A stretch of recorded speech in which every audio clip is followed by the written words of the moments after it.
Nikmat Allah begitu banyak. Baik apa yang Allah berikan kepada diri kita secara personal, kepada keluarga kita, kepada tetangga kita yang terdekat, dan kepada negeri ini secara umum, negeri Kesatuan Republik Indonesia yang kita cintai. Allah berikan begitu besar dan begitu banyak nikmat. Bahkan jikalau ada di antara kita seseorang yang disebut dengan ahli hitung, menggunakan alat hitung yang paling canggih sekalipun, lalu mintakan kepadanya untuk menghitung nikmat-nikmat Allah, maka niscaya orang tersebut tak akan sanggup untuk menghitungnya, memastikan jumlahnya.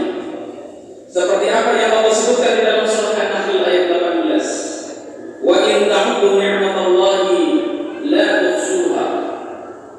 Dan jika kalian menghitung-hitung nikmat Allah, niscaya kamu tidak sanggup memastikan berapa jumlahnya atau menentukan jumlahnya.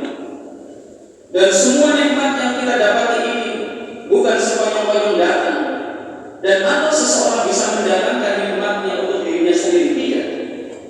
Namun semua yang ada pada diri kita dan untuk negeri kita ini adalah datang dari Allah Subhanahu wa Ta'ala.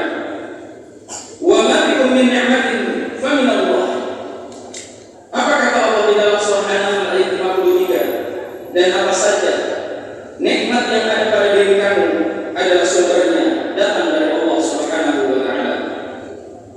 Namun saat kita mensyukuri nikmat-nikmat Allah tersebut, tidaklah cukup dengan lisan, dengan pujian, seperti yang Ibnu Taimiyah rahimahullah ta'ala sebutkan. Asyukru yakunu bil qalbi wal lisan wal jawarih wal hamdu la yakunu illa bil lisan.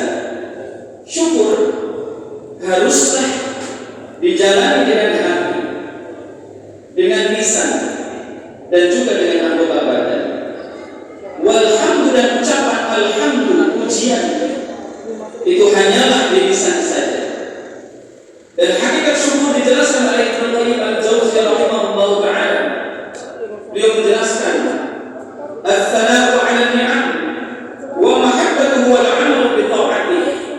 Perhatikan perkataan Ibnu Qayyim al-Jauziyah rahimahullah ta'ala.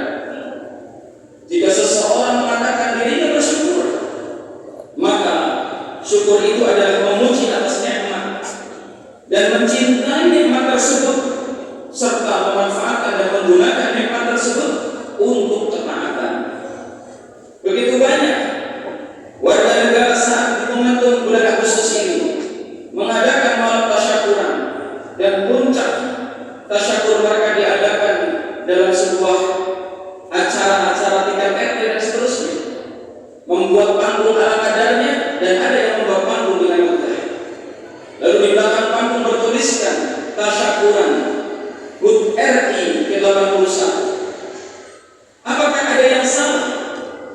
Silahkan kita bersyukur atas nikmat Allah.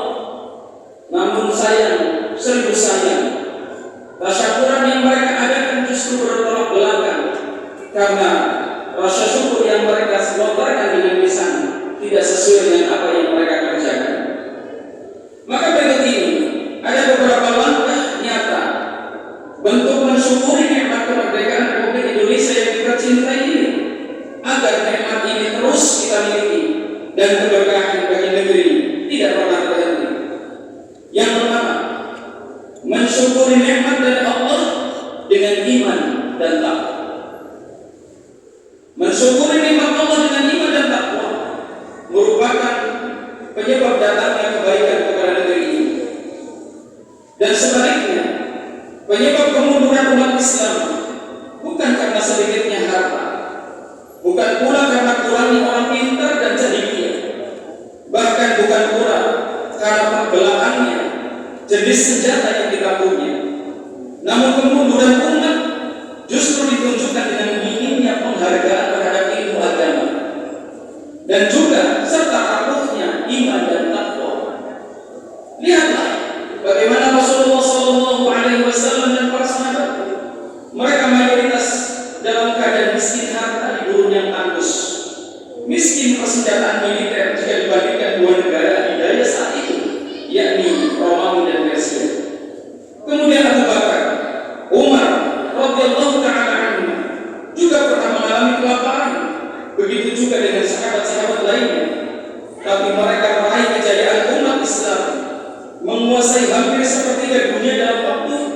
tidak lebih dari kurang lebih 30 tahun mengalahkan dua imperium besar yakni Romawi dan Persia. Maka kebanyakan kita lulus dengan ujian kesabaran, namun tidak lulus dengan ujian kenikmatan. Nikmat yang Allah berikan berupa kemerdekaan yang Allah berikan ini terbukti telah melalaikan banyak umat, telah melalaikan banyak warga, sehingga seolah-olah dia akan aman-aman saja sepanjang masa tanpa iman dan takwa. Nikmat yang membuat lalai terbukti di puncak kejayaan Islam. Datanglah dunia dan gemerlapnya. Masa-masa itu negeri-negeri Islam terkumpul harta benda, ekonomi maju, politik unggul, militer berjaya. Namun lalai terhadap agamanya.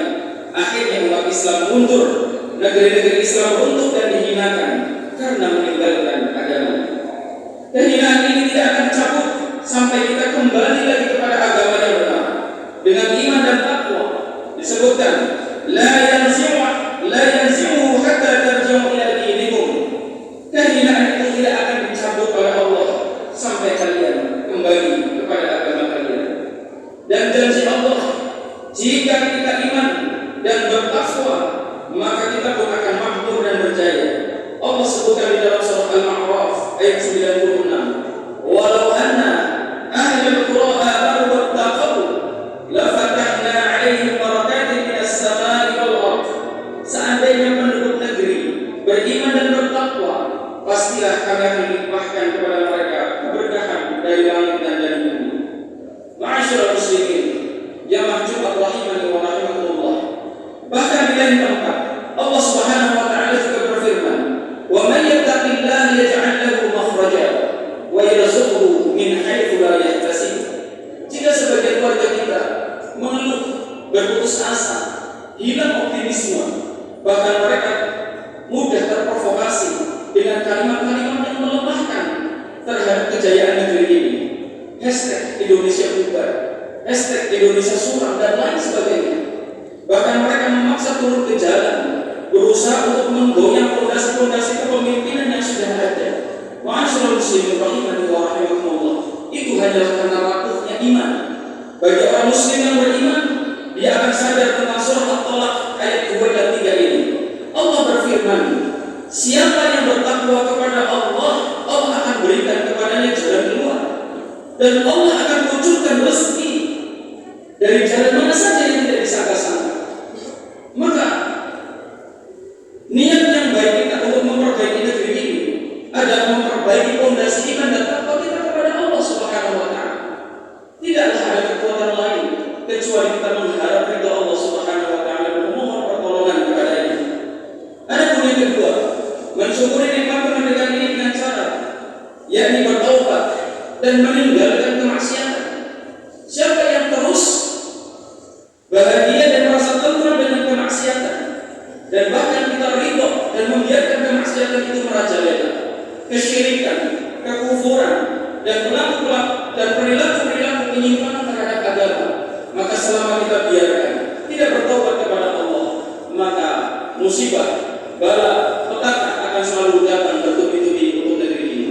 Namun siapa yang menjauhkan diri dari kemaksiatan dan dia